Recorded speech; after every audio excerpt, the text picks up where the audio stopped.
for face value and we're changing the shit. Oh. I feel like our parents, when they were our age, maybe they saw it, but they kept moving forward with whatever they had to move forward with for the sake of the family, for the sake of the namesake, for the sake of the church, for the sake of all this other stuff. For the sake of the kids. For the kids. All of it. But we like, no, we ain't doing that for the sake of nothing. Because you sold us a pyramid scheme. And in real life, like, and that debate was happening online too about like renting versus owning a home. I'm still very much dreaming for a high-rise apartment. I do think there is, and know there is value in owning a home. I get it. If someone... But we can't afford the shit. Did you see that thing where they were like... I wish I knew, like, statistics, but I'm not that girl. So I'm not even going to try to be that girl. But when they were like, how much we would have to make to live how our parents were living back in the 90s. Okay, first of all, the money that we both make, we could be in a fucking 6-bedroom, 4-bathroom with a pool in the fucking house. You're right. The money I make right now, I can go to Texas and have a high roof. We could live in separate houses and be fly. Mm-hmm. We could. With 90s. You're right. Not the income or the salary, but the 90s living. I feel like we should explain to people who don't know us why we didn't choose to do that. Because some people are like, well, why are you in New York living in a 1-bedroom apartment? Why won't you just move to Texas and get the house? Well, why the fuck you in Texas and you want me to fuck up here? I ain't got to explain shit to no fucking body. First of all, I'm living my dream. I'm living my dream too. I wanted to work in a specific industry and I'm working in that industry. Twofold to be exact. Because he got what? I got those 2 jobs. He got those degrees. Yeah, I got 2 degrees and 2 jobs. Period. What color you want? Yeah. So. But I'm living my dream too. Like, this was a dream for me. I'm living it. Like literally, even on my bad day. Yeah, for sure. It was a day I wished really hard for. And to be quite honest, even if we take the 90s finances and we moved to New York making the money that we make now, like I don't understand, like anywhere, of course in the South we could thrive more, Midwest we could thrive more, on the East Coast, yeah, we could still thrive, and that's okay. I have no desire to move to another city other than New York City. I do. Maybe New Orleans. Yeah, that's so. You stole my bitch. You're such a hater. No. We've always talked about. He's been calling me a loser since I did a recap on my Instagram stories in my whole 2024, and this nigga gonna DM me. Oh, you're such a loser. Why are you so under me? Like every other picture was me and him. She is. She don't. It's weird. I didn't even realize he was my best friend until I realized he's my best friend. Clearly. I'm still processing it.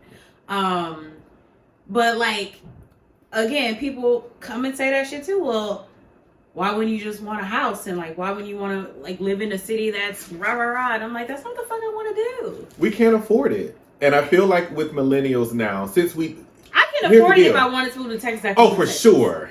Yeah, I'm talking here. But honestly, we're like, it's not even about if we can afford it or not. We're bringing back joy. We're bringing back happiness. We're bringing back actually truly living out our dream. Not this white picket fence, white corporate America bullshit that was sold to us. We're bringing back some ancestral shit, in my opinion. Oh, amen. Oh, healing. It's the topic of healing. Okay. It's like, what brings you joy? Okay, if a house don't bring you joy, don't get no fucking house. I'd rather call the super and be like, hey, nigga, there's a leak. Or like, in real life, if I can have a Jeffrey, or when I have a Jeffrey, I want my Jeffrey. That's it. I want my Jeffrey. I would love to have the bitch come and wash my clothes. And maybe every now and then somebody just to set me up with some meals. Okay? Yeah, sometimes I don't feel like taking care of myself. Yeah. But just every other, every 2 weeks. Yeah. Bi-weekly. Yeah. Chef Boyardee bring her ass up in there and make me some shit, some meatless shit. Whatever I'm on, she on. Yeah. Wherever I'm at, she at. Okay? Set me up. Get the fuck out, and then me and Jeffrey, we figure it out. But I would like to have a Jeffrey. You will. That's mandatory. Because and why? a couple pool niggas. Because why? We're bringing back our joy. Listen, me bringing back my joy is not picking my phone up before noon. Ooh. Me picking up my joy and packing it in a bag is me having all the things that I need on my work day. Me having joy is having a fresh batch of toilet tissue and paper towels and all my toiletries read up. Oh, that brings me so much joy. Joy for me looks like my house is clean. But like really clean. Like clean. Like clean. My house is clean. Clean. That's joy for me. Oh, that's my bed is made with clean linen. Oh, yes. That's what brings me joy. Clean linen. Yes. Clean towels. What I have been doing in the new year, and what I really want to start doing, and I want it to be not like it, because I don't have New Year's resolutions. I don't believe in that shit. I stopped doing that too. Yeah, a long time ago. Girl. But I'm actually saying, and I've heard this years ago, but I'm really trying to make it a thing this year where it's like, ugh, I got to get up to work. It's like, no, I get to go to work. Ugh, I got to go to the gym. No, I get to go to the gym because somebody who has no legs and they had to be amputated don't even feel like they feel comfortable going into a gym. Like, I get to do these things. I get to drive a car. I get to get on the subway. I get to go to work and make it feel like, I have a voice. Like, I get to do these things. Yeah. And for me, what it's showing is gratitude. Yes. And it's been helping me these past, couple of days, Judy. I'm really trying to get into it because it's easy to fall into that negative space. Oh my gosh, yes. It's just kind of like those, advertising, you go to a restaurant and the service was bad, but the food was good. You're going to hear about the service before you hear about the food. The pro, you're going to hear about the cons before you hear about the pros. 100%. So I'm trying to do this thing where I'm let me do the pros first before I get to the cons. And so I really have been trying to make it an effort to say I actually get up because my God opened my eyes this morning. I've been on the same. I ain't saying I'm tired. Oh my God, whoa the fuck out. I ain't saying that I feel like going to work. Whoa out. But what I'm saying is I get to go. I literally, and this is just me learning who I am in grief. That has been the drive for me, and I love that you said that because same, all caps. Yeah. I'll wake up, I'll make it through a day and wake up the next day and be like, damn, I'm really in another day. This is amazing. It really is. Like I really slept through the night and woke up. Like I feel you on that shit. Yeah. Like I got a good night's rest. I got food in the fridge. Even though I want to order them wings from Wingstop so bad. Fucking bad. I got food in there. I got food in the fridge. Mm-hmm. Yeah. I got food in the fridge. I got soap. Soap, fresh batch. The big one, the pump. Yeah. With the pump. Mm-hmm. I use Native. What you use? I use the Dr. Dr. Scholl's? I mean, no. Dr. Teal's? No, what is it? They have Dr. the Bronner's? Yes, Bronner's. Oh, Bronner's make soap? Yeah, they have the liquid soap. Oh, you're supposed to dilute it. It's the one with the diluted? What it's the one with the peppermint. The everybody. I know you heard it on TikTok. Little peppermints. And it's people why my booty hole so my booty hole's so squeaky. I airy did see that. And minty. I did see that. That's how I feel about Native. And my body's so sensitive. And my coochie got her own soap. But Native, my ex put me on that shit. That you can't tell me nothing, honey. Because you can't tell me nothing. Because you can afford that. Gratitude. In real life, though. Because why? Millennials, we were sold a pyramid scheme. We really were. So we taking it back. I have to take it back. I have to really, and to be honest with you, I was still trying to live by the pyramid scheme, but I feel like we all live by the pyramid scheme because psychologically that's how we've been groomed to live. Groomed. We are breaking some of those trends and traits and triggers, cycles, but at the end of the day we're always going to have that corporate mindset. Remember when you were scared to leave that job? Yeah, I'm not even gonna say the name of it. Yeah, this was before him. Yeah, remember when you didn't even want to leave? Yeah, and they were not treating you the way that you deserve to be treated. No. And I felt guilty. Because they were treating me like how long were you there? How long were you there before? 4 years. And he was like, I may give it one more year. so that it can look like 5 on my resume. I really was. Even to this day, remember when so for the holidays, I was supposed to go visit one of my sisters in Chicago, and I waited too late to get the ticket. I wasn't going to pay $1,000. I'm gonna sit back for this because I hope he's telling himself. I am. I just waited too late. The ticket, and I was like, you know what? I'm just gonna have some personal time, just kind of get my life in order and breathe. I was off for the week, but what I told my job was, oh, if you need any help, I'm not going out of town. I'm not doing anything, so I'll be here. And I told Miller that, and she cursed me out. She was like, why did you tell them that? They don't have to know what you do. They don't have to, they don't have to know that you're not going out of town. They don't need to contact you. And after I thought about it, she was like, see, there you go. You letting that corporate bullshit get to you again. I was like, you know what? You're right. And so I sent the email saying, hey, don't contact me. I'm off on vacation. And nobody contacted. They respected my space. But it still had that mindset of like, oh, I'm not doing what I said I was going to do. So if they need to, ask me like, 3 questions a day, like I can answer them. That'll be fine. No. Do you see what the fuck I'm talking about? Because we're programmed that way. And Gen Z was like, Gen Z don't give a fuck. Gen Z, I love. I'm not on Gen Z yet. I'm not on Gen Z yet. Okay. Because I want to tell on ourselves first. Okay. I want to talk to us first. Yeah. Because come help Chris. Come with the kick drum. With the kick drum. Please come with the kick drum. Because I really want our future selves to have the things. Do you know what I mean? Like, the way we operate is so programmed. It's so fucked up sometimes how we limit ourselves where there are no limitations in front of us. And I hate it. That's a word. I hate it. I do the same shit. When I learn that your job don't give a fuck about you. They really don't. And when you told me that about me being on the vacation, that's why I was like, they really don't give a shit. Like, honestly, they'll don't. Figure it out. HR don't give a fuck about you. They will figure it out. They care about the company. They just there to make sure, I work in HR. Ain't no bullshit happening. Like, they don't give a fuck. They'll figure it out. They really will. Everybody will figure it, and what they either they won't touch it until you get back, and you just deal with it when you get back, or they'll figure it out. Yeah. So to that I say, Black History Month is coming up. Okay, they gonna ask your ass to do a video, be on the committee. If you've already been asked to be on the committee, you on the committee, but you don't really want to be on the committee. When it comes to the black part and they ask you to do something, you can say no. And that's it. You don't have to be on not nary D, E, and I committee. You really don't. But in real life, you don't want to fucking do that shit.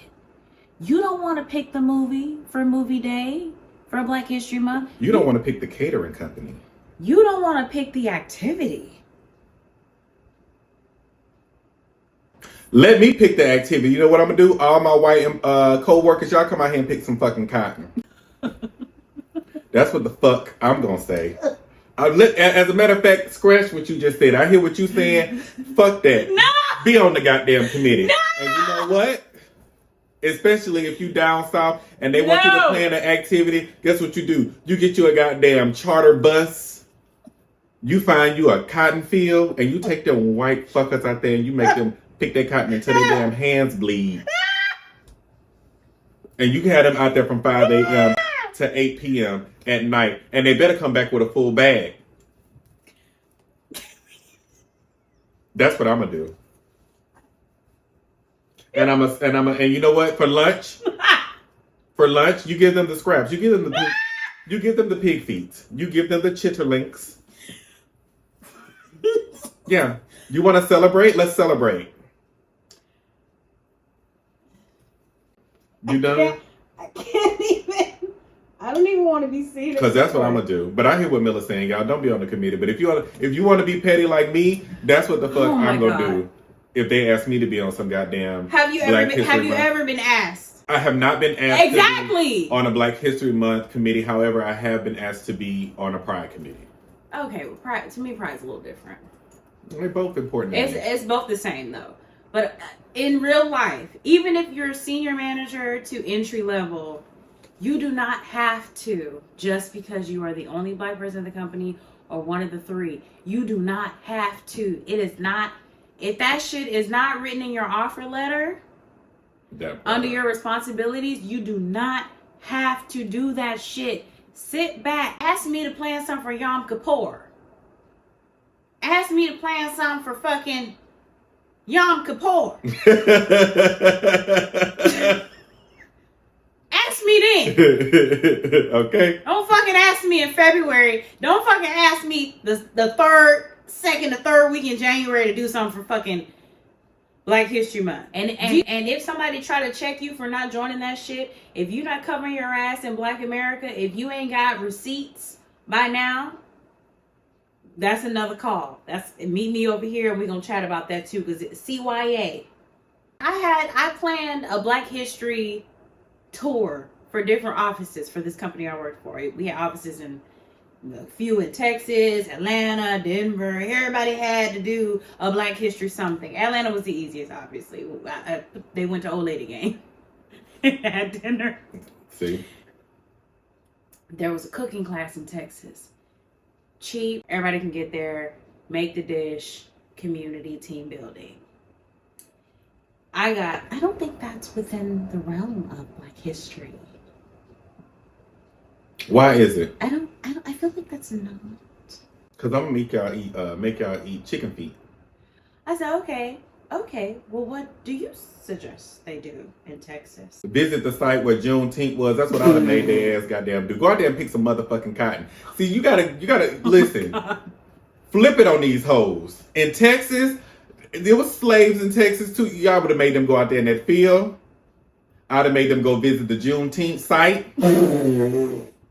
That's what I'd have made them do in Texas. Also, putting your PTO. Oh, for sure. You don't want to go to work the day after Juneteenth. No, you don't. Give yourself 2 days. Fuck it. And that's another thing. Millennials struggle with taking off work. You was just talking about that. Yeah. I'm repping it back around because when he said that shit to me, I was hot because I had the PTO and I had to use it or lose it. I used it and I felt guilty. Because why? No reason. You know what I felt guilty about was taking I would take the time off, but I felt guilty. I would never want to take a real trip away. Like my first vacation was September of 2023. And my first French trip and one. Oh, it was, yeah. Mm-hmm. And that was also because I was raised by a Virgo mother. If you have a Virgo mother, you know what I'm talking about. Okay. You know what I'm saying? So I felt like I couldn't, travel until I saw her first. And then I could go places. And so a lot of my vacation time off were staycations. And during those staycations, I was still reachable.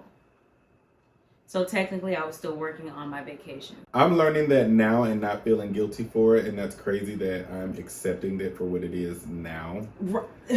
Because even during COVID, when I would, take off or go on vacation, I still brought my laptop with me just in case. Because, everybody was working from home. So were you really off or not? I want to be available just in case. Yeah, just in case. You had to fight to keep your job. And because they don't want your ass anyway. We were scared to lose our jobs. And looking back, especially seeing other people really behave out of character and not get fired, and knowing that I could still get fired. Oh yeah, I could. That fucks with me too. I think where I am now, actually where I know where I am now, especially in my career, is I know what I know. And I'm 1,000% sure of the things that I know. And I can walk into any meeting and talk about those things and speak about those things. Amen. So that does not scare me at all anymore. At all. Because you know you that girl. Been that girl. You know you that nigga. Been that nigga. I'm the nigga and that bitch. It's getting sticky. And. Listen. So I'm not afraid of that now. So if I'm going to lose my job, it's because of budget cuts or it's because, somebody on some bullshit. But the way that I've seen people act, back to what you were saying, yeah, I should be safe. 100%. 100%. That doesn't mean I am, but the way that I've seen people act, there shouldn't be a problem when I get back to work after being on vacation and you're wondering why I haven't hopped to my task on the time frame and span that you think I should get to it, because I'm back at work now. Yeah. You can say no at work. You really can. You can say no, take off. Put in your days now. You should have been putting them in last year if you was a real bitch. Yeah, I gotta. And if you're interviewing, let them niggas know ahead of time. If you're interviewing and you ain't got the offer letter yet, let that recruiter or let that nigga know. Oh, I'm off the 3rd week of May. Just put the days in. You ain't gotta have no trip booked. We be like, oh, I don't have nothing booked though. So like, why would I say I'm off the 3rd? Cause you off. That's true. Cause you off. Tell them. Stop playing with your own fucking time. Because they don't give a fuck about you. They really don't. When they're ready to let your ass go, they don't think twice. You're out the door. Hit the road, Jack. Speaking of that. Oh, shit. The 2-week notice rule. Ooh. Ooh. Ooh. Yeah. Ooh. Get into it. I'm going to get into it via Gen Zers now. Because I really feel like Gen Zers will just be like, today's my last day. And if you want to let me go right now, I can go. But I'm just letting you know, today's my last day. I can't. My mental health is unstable. I don't want to do this anymore. I'm out. I applaud the shit out of them for shit like that. Icon. It's so iconic. Icon. Meanwhile, we be giving these niggas 2 weeks notice. Why? And they gonna fill our 2 weeks up with bullshit. Do you know how many times I put in notices and all of a sudden, especially the bitch who claimed for months that I didn't know how to do my job, all of a sudden I need to create a Bible on how to do my job. Yeah. Not doing that. 1 + 1 it's not adding up. It's not clicking, Steven. Not doing it. I'm not doing that no more. You know how many Bibles, work Bibles I've made in my entire professional career? 7. Wow.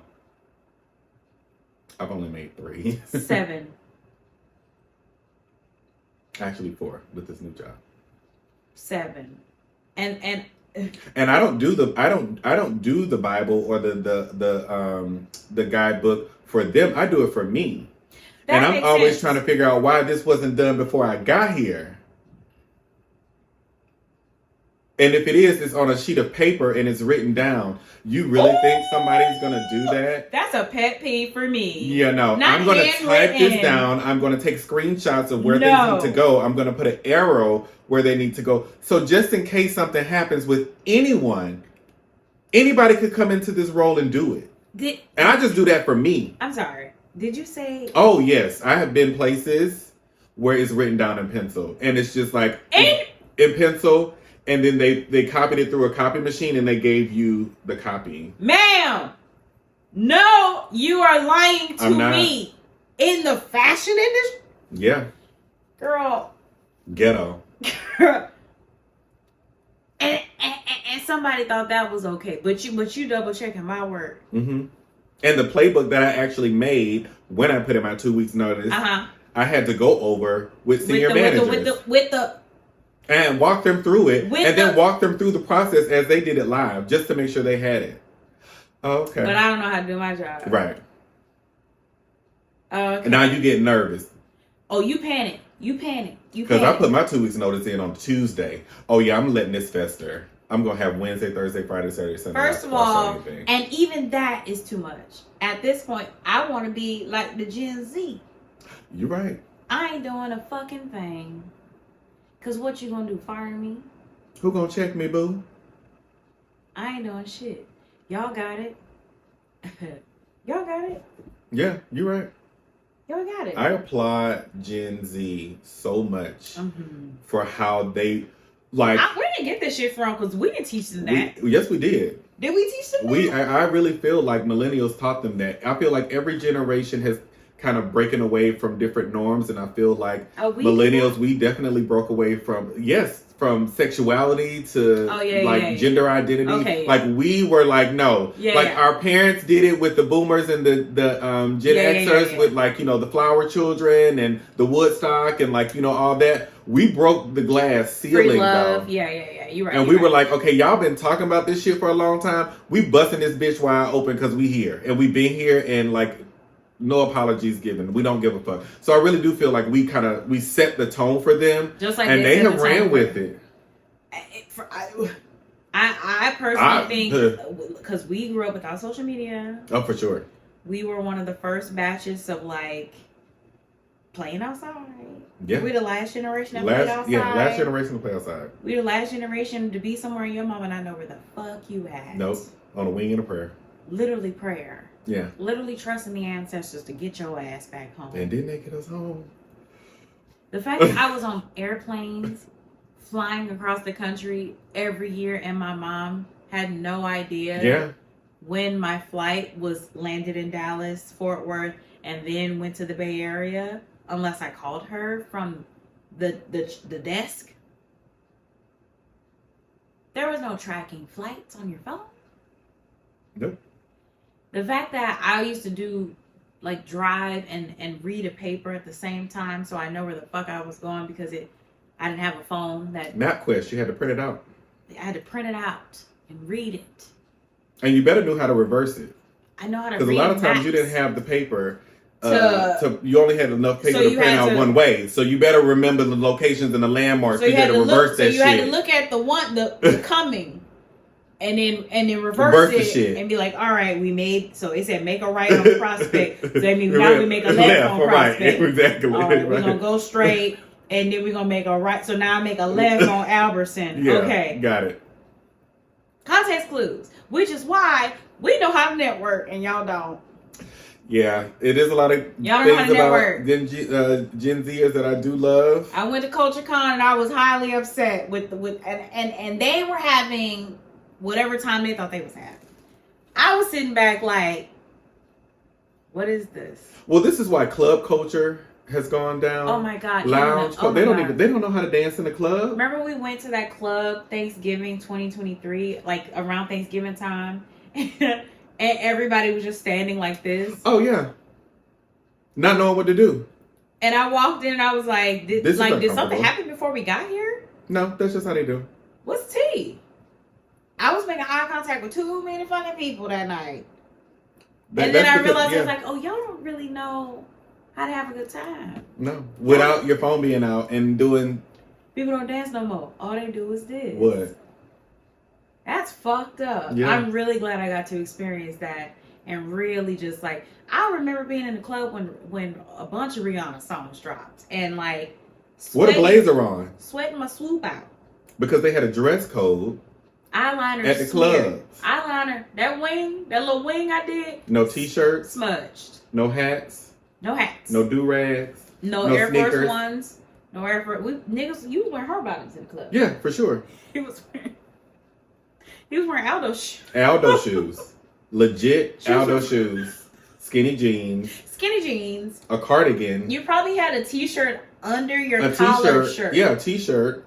Maybe a cardigan. Tie. And a blazer. A vest? And a scarf. Yeah. All of it. It's so true. In the club. Getting life. We were all fam. We really were. In the club. We were all fam. And we meant it. I had one where like linen, there were wool shorts with a wool vest. And then I had the collar pop. Excuse me, Kanye was popping his collar back then. Collar had to be popped. I popped my collar. And sometimes, what was this, freshman year? I was wearing double collars. Oh, popped. Yeah. That was the thing, That was Abercrombie and Finch right there. Yeah. You had to have the double collar. Yeah, I was doing a double collar pop. But like in the club, I had that vest, and it was all wool. And then a collar pop, and these platform heels. No stockings. That was the rebellious thing, if you didn't wear no stockings in the club. Oh, yeah. Because I remember when Beyonce was like, still teeter. She still do wear stockings now. She loves a good stocking. She loves looking like a Southern dance doll. She will. Not her tan stockings, but sometimes this bitch will wear a black stocking. Mm-hmm. And I love her. I love Beyonce. But like, I remember sometimes she would like go back and forth with no stocking. I'd be like, okay, yeah, I see you, bitch. Like, I ain't wearing stockings either. Like, what? My mom be like, put some stockings on. Mm-hmm. And I'm like, girl, ain't nobody wearing no stockings. I thought that was the gag. But guess what? A time was had. I really miss going to a party and being able to leave and nobody can talk about what happened at that party. Yeah. Whatever happened there stayed there. Stayed there. Well, sometimes it trickled to the let out. I'm just saying. Bitch, the let out was so messy. The let out was like more lit than the fucking party. Bitch, the let out was so messy. Was. And here's the thing. The let out, nobody looked the same way they looked when they went in. No, everybody was sweating. Yeah. Like your hair was not the same. You had to have a sweat hairstyle. So you in the bathroom, because them attendant bitches was still lit back then. So in the bathroom, the attendant bitch, she had all your shit laid out. You had gel, you had hairspray, you had deodorant. You had to have deodorant because you probably got musty on the dance floor because we were dancing for hours. Don't get me started on the house parties. Oh, yeah. And don't get me started packing up 15 bitches in one car. Oh. And also, don't get me started on finding an African nigga to buy your table in the club and you gotta go eat with him after because one of your homegirls, somebody gonna get this nigga their number because he bought the table at the club. But back to the let out. Bitch, the let out. She's having a moment. People. Oh my God. I love it. Because the let out, hair, sweat, wet, crunchy. By the time the let out, by the time you get in the car to go home from the let out, your soup done dried up a little bit. But you had to really remix that shit. Because now, and this was perms. We was getting perms. No, everybody wasn't natural back then. No. We talked about that earlier. It wasn't corporate appropriate. We wasn't really on our natural shit. No. Tumblr made me do the big chop. And that's when I thought I was going to get fired at work. But before that, it was presses, mostly perms. And relaxers. Then, we was doing just like box perms. Like hair salons, hair smelling like the flat iron. And flat ironing it a lot until we got to the club. So to let out, your shit's fucked up. Niggas didn't care. The only reason they cared is if you didn't look like what you looked like in the club. Like your face. Like your face and your body. Like if you came out looking like the gremlin. Like if your lash came off and you look completely different. Then it was like. But if you still had like fat asses was still in, real asses was in. Yeah. I grew up with a bunch of thick bitches. Which is probably what stemmed my fear. I grew up with some thicker than Megan Thee Stallion. I grew up with some thick bitches. Some Southern stallions. When I first got to high school, I was looking around like, wait, what? Yeah, they definitely were stallions. Homegrown ass and titties. Yeah, cornbread fed. Beautiful women. My God. Today. So, if you had that ass, you was still good. And you had some good hair, you was still good. But the let out was like, that nigga you was dancing on all night, you gonna find out he got that girlfriend. Oh, yeah. You gonna find out he got that girl. And the best let outs were at the gas station. And then after you go to the Waffle House and still get a little bit more tea. A little bit more. Or the drive-through at the Crystals. Yeah. Ooh. Get out. Get out. Get out. The drive-through at the Crystals. That's where it is. Because you know niggas' cars. Yeah. You know niggas' cars back then. That's all we had. It wasn't your handle. It was I know your car. Right. I knew Saint drove a fucking silver Suburban. Literally. It was tan, but yes. Okay, it was tan Suburban. You knew it was Suburban. And you knew wherever I was, that's where that car was. And I knew where my seat was. Right. Bitch You did. Don't sit in my seat. Period.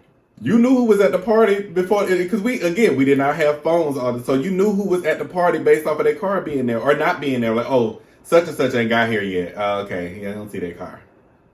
Your crush, you know what car he drove. Oh, yes. You know what car he drove. Yeah. If the nigga who had the things on that thing. Yeah. You know when that nigga pulled up. Yeah.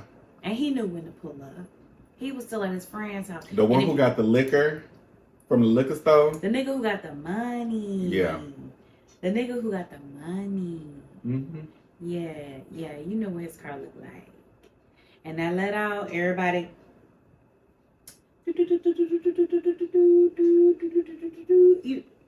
And then the real let out was the nigga you was dancing on. If he had that hat on at the party, you need to see that forehead, see that nigga in the light. Yeah.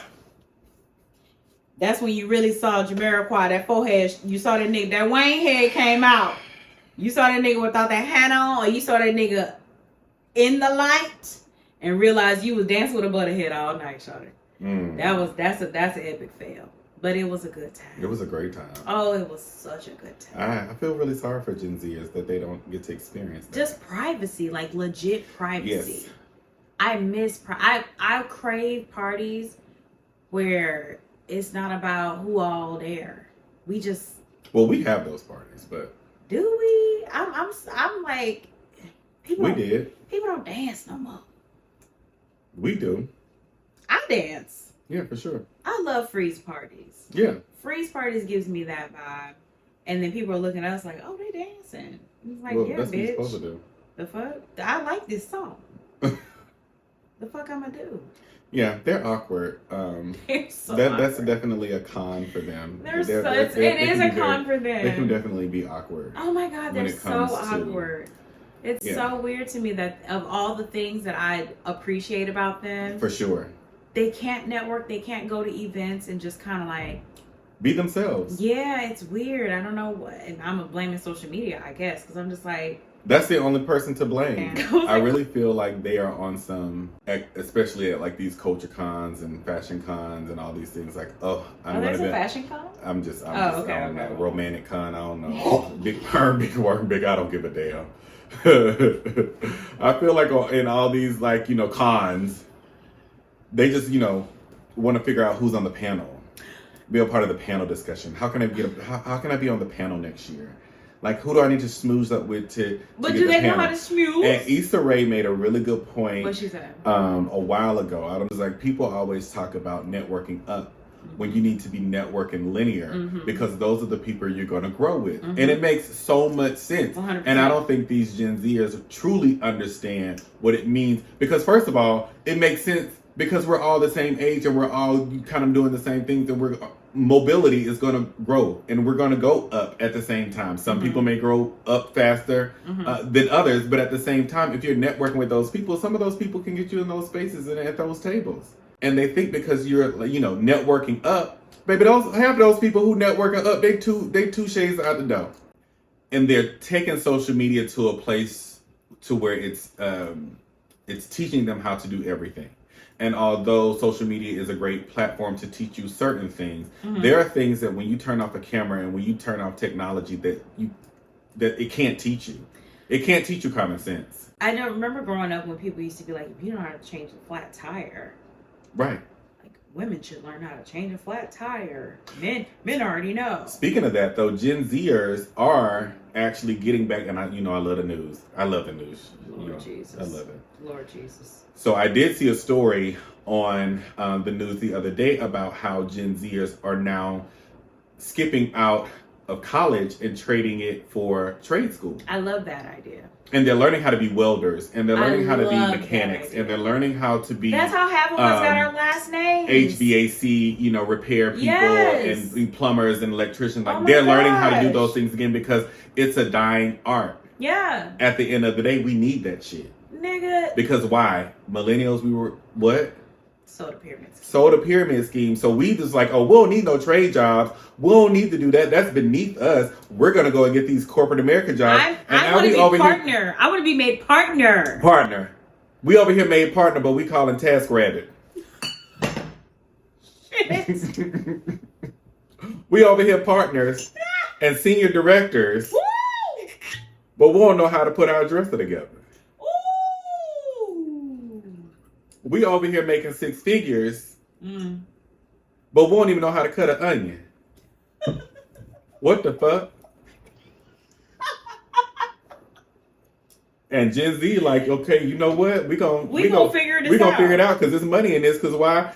The generation is phasing out, and there's money to be made in it. Also, like, I'm not gonna say I don't 100% believe in college, but for sure, I believe in it wholeheartedly. I believe in it. I know you do, but like, I also don't think it's not for everybody. It's not, and I also know that too. Because my degree is in theater performance.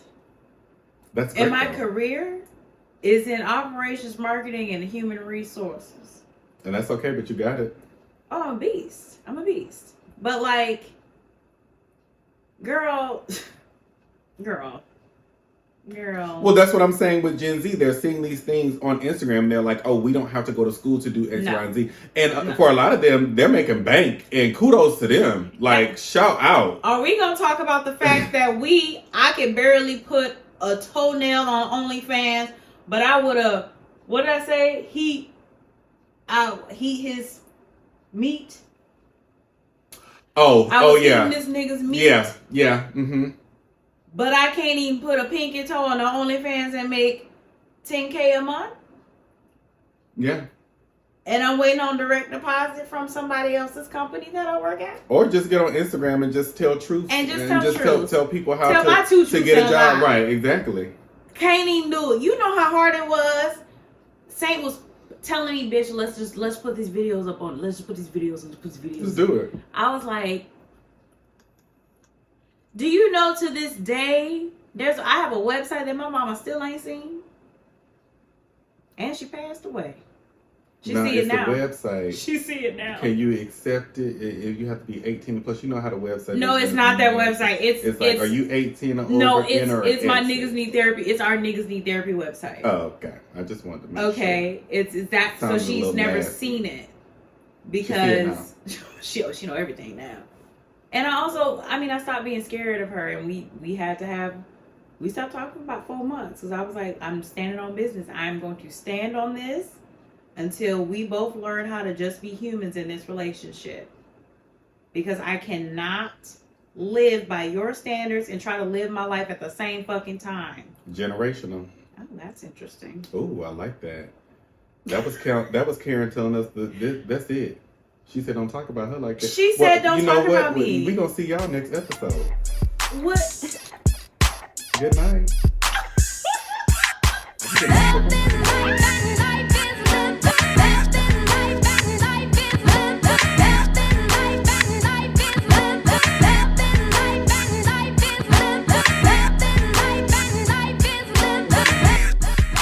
Is it still recording? I gotta pee too. Mm-hmm. My mom said, turn these lights off. Exactly. She said, y'all said. She said, that's enough. Yes, ma'am. I'm done. I know when to say when.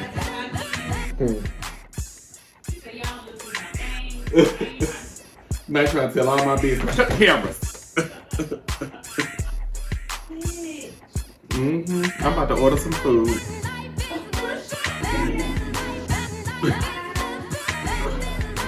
I know when to say when. Karen said that was enough. That was the wrap up. That's the best wrap up.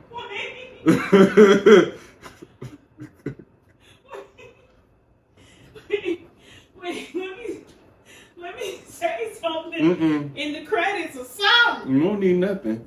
That's the best one. We got to go.